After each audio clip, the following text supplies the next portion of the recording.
ഇനി നമുക്ക് പുതിയൊരു ബിസിനസ് സ്റ്റാർട്ട് ചെയ്യുമ്പോൾ ഇന്ത്യയിലെ ഫുഡ് പാക്കിംഗ് രംഗത്തുള്ള ട്രെൻഡുകൾ എന്തൊക്കെയാണെന്ന് നോക്കിയാലോ.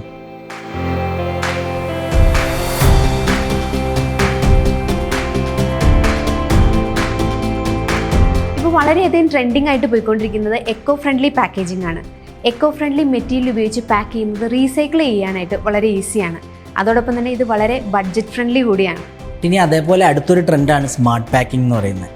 ഇപ്പോൾ QR കോഡൊക്കെ നമ്മളുടെ പാക്കറ്റ്സിനകത്തുണ്ടെന്നുണ്ടെങ്കിൽ കസ്റ്റമേഴ്സിന് ഡയറക്റ്റായിട്ട് അവരുടെ ഫീഡ്ബാക്ക്സ് മാനുഫാക്ചേഴ്സിനെ അറിയിക്കാൻ സാധിക്കുന്നുണ്ട്.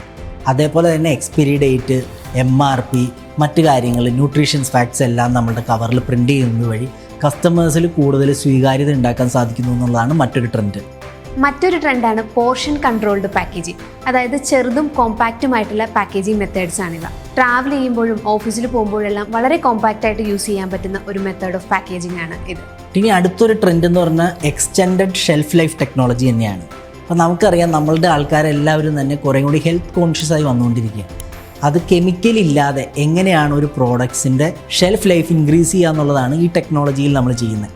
ഇതുവഴി വാക്വം പാക്ക് ചെയ്യുകയോ അല്ലെങ്കിൽ മോഡിഫൈഡ് അറ്റ്മോസ്ഫിയറിക് പാക്കിംഗ് വഴിയും നമ്മൾ പ്രോഡക്റ്റിന് നാച്ചുറലായിട്ട് അതിൻ്റെ ഷെൽഫ് ലൈഫ് ഇൻക്രീസ് ചെയ്യും.